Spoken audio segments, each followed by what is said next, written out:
Hello and welcome to Edukemy's YouTube channel. My name is Harsh Singh, and in this video we shall discuss the featured news for 15 September 2021. The featured news for today is on the learning gaps due to school closure after lockdown. Now, you know that the schools have opened now after 17 months of closure, and this is one of the longest closures of around the world. India has opened the schools after opening its malls, after opening shopping centers, and after opening cinema places. We clearly know where the position of education lies in India through this. In fact, more than 90% of parents have said that they need the schools to open.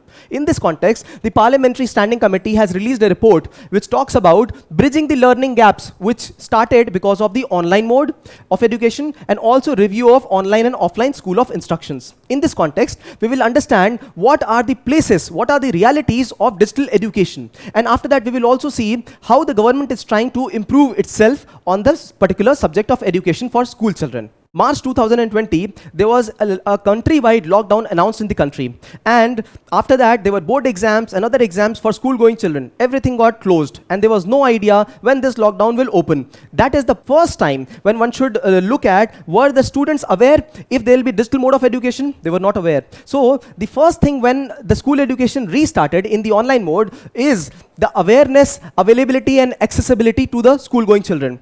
At places they were not even aware.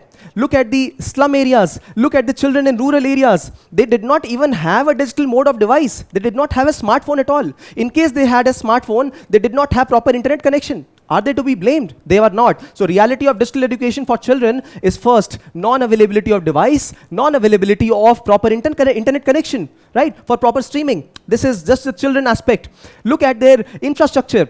At their homes, will they be given that privacy which they gain at the school places to study? There was a discipline, there was a level of discipline at school, but at home places, there may not be such, right? Look at the teachers now. The teacher, their teaching mode, their whole pedagogy setup, it was designed for school system. A math problem would be written down on the blackboard, and the children would copy that, and live they would ask questions. Now, private system of education is trying that.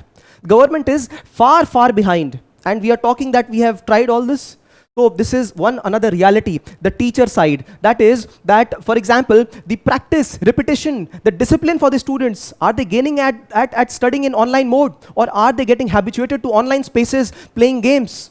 This is one question, right? The labs and experiment. I remember having done chemistry experiments and understanding what is precipitation only after seeing the precipitation in the test tube. That cannot happen at theoretical levels. So teaching methodology is another one, right? My mother herself is a teacher, and she would be sending audio messages on WhatsApp in teaching. Now imagine if I am teaching with so much of presentation and you can also see me, and imagine a teacher only sending messages and trying to explain. What is effective?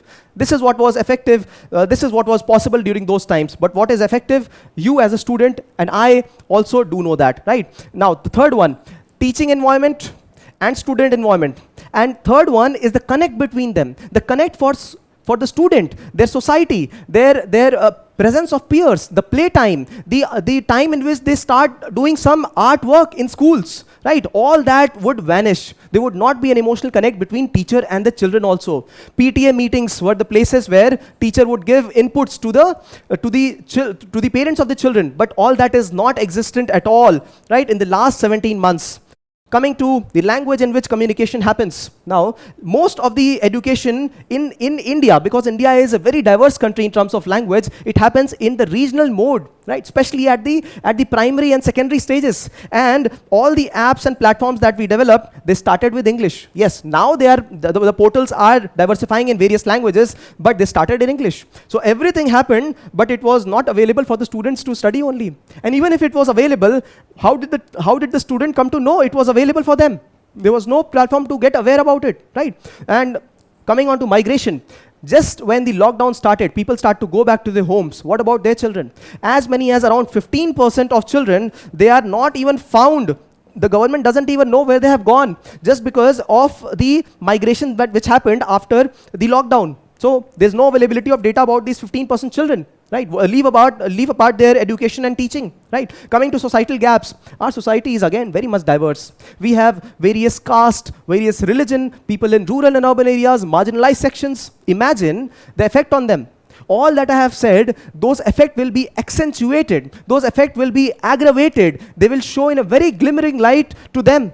We will talk about it. Do you think I'm over? No, I'm not. Look at the stark realities. These children, the school-going children right now, they will become the college-going children later. And after that, they will also join professional services. Are we giving a strong foundation or a weak foundation to them? The examination process, we do not know as of now, is robust or not. Not just for school-going children. Look at UPSC exam itself. UPSC announced at the last moment that there would be no exams and it would be postponing the exams, right? Last moment. So does it not give a nervous breakdown to the student? It does. And imagine if a student is not aware and they conduct the exam. IGNOU did conduct exams just a few months back. So if they have to participate in the exam, the student is again under pressure. Many of us have gone through COVID. Many of us have seen our relatives pass away because of COVID. And during these times when the government is not prepared enough to conduct exams, they should not be conducting exams and they should be informing in advance, right? I'm not criticizing the government. I'm only presenting the realities of the moment. And when the question comes, this is what you have to point out. Now let us look at the marginalized sections, some sections. Females, we are talking of female education all around, but females are the hardest hit during the pandemic. Now these young adolescent girls, if they are not going to school, they are staying back at homes. So there is no school education for them, right? Earlier also they were deprived socially and now they are deprived again because schools have closed. Also, there is no availability of employment for them because of lockdown. So the parents are getting them married. This is not me speaking, this is the data and statistics speaking, and we have covered this in the snapshot previously, right? So female marriage at early ages is happening because of the lockdown impact, right? Differently abled. So people who are visually challenged, people who are hearing impaired, now is when we are starting to develop those apps for them, right? So now, after 17 months, now there are many, many more examples, and you and I have definitely gone through many of them. So I would like you to point out, I have left this marked dots so that I may ask you, you point out, you tell me some places where you have seen glimmering realities, the stark realities of digital education. Please put your comments below, in the section below. Now, what is the government doing for this? Now government, this time now the parliament has presented a report and it says it wants to gauge the learning loss to understand what is the learning loss in the online mode. We have presented the loss, but they want data and statistics. So they want to know the outcome. They want to know how many hours the student has studied and they want to document the whole process. Why? Because on this documentation, they will be preparing policies for the upcoming courses and upcoming years to prepare themselves for the pandemic. This is a once in 100 years kind of pandemic that has happened, and not in modern society at all. So therefore, the government will be prepared for the next time now, right? WHO has already said this is the first of the series of pandemics that has come to India, to the world, and therefore it will get repeated. The government must be prepared. And therefore, gauging the learning loss becomes very important. Then, online courses. The government wants to release online courses, right? It wants to release MOS, Mass Open Online Schemes courses. We have covered this in one of the terms, right? For everybody. It wants to have chatbots, helplines for students. So this is how it will gauge at what places students require helpbots, at what places they require helpline, right? Where they can clear doubts. Government wants to also ensure that there be reforms for teacher training. Once teacher is trained effectively on devices, then they will be able to train the children properly. So teacher training becomes very high in priority. So when I spoke about my mother, she was doing WhatsApp call previously, and now she has translated to Google Meet. The government itself has said that they will be teaching only on Google Meet to the students with video online, right? So this is another one. We have spoken about blended education. This is what the parliamentary committee also speaks about. So blended education, we have covered in one of the feature articles. You can search on Google. Blended learning, Edukemy.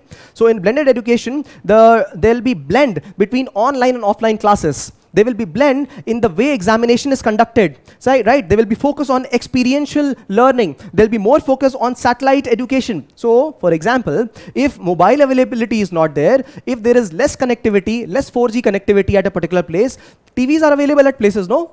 And we have radios present, so we will present more programs through TV and radio because they have wider accessibility. These are the kind of inputs that the government and the parliament is trying to give here. coming back to the feature article, this is a crisis in education in India, and every crisis could be turned into an opportunity. This is also an opportunity to start the hybrid form of education, as I explained, the blended form of education. This is the right time when an alchemy can be done in the field of education, and this alchemy, this set of challenges can be converted into opportunity. One good example is the present time. Suppose if you are a student and you are preparing for UPSC exam, yes, you are preparing for the government exam, right? And you see that challenge is there. Challenge is there not just for you, it's there for all the students. And if this is the time when you study hard, when you ensure that you will appear in the exam, when you will be diligent, when you will watch these videos, prepare the notes, this is what is the path to success. The path to success is not to jump directly from 0 to 100. It comes from 0 to 10 to 20 to 30. And that requires discipline. That requires overcoming all these kind of challenges. It just requires discipline and consistency with the work. So this is where the challenge right now for online education can be converted into opportunity. The government was already trying to invest as much as 6% of the GDP in the mode of education in India. Presently, we have 3% of GDP funding by the government. It wanted to increase to 6%, and this is the opportunity, right? So after having understood all the various facets of the digital mode of education, we have understood all the various facets, the loopholes, and what the government is trying to attempt. All you got to do is take 30 seconds to understand the various avenues, right, in which government is working, in which there are shortcomings, and after that, you can attempt this question. The question says, discuss the factors that have led to learning gap among the students due to school lockdown and their impact on learners. What steps can be taken to overcome the learning gaps? If you like this video, if you like our attempt, do shower some love on us through likes, comments, and shares. If you subscribe to the channel, you will receive timely updates. Thanks for watching.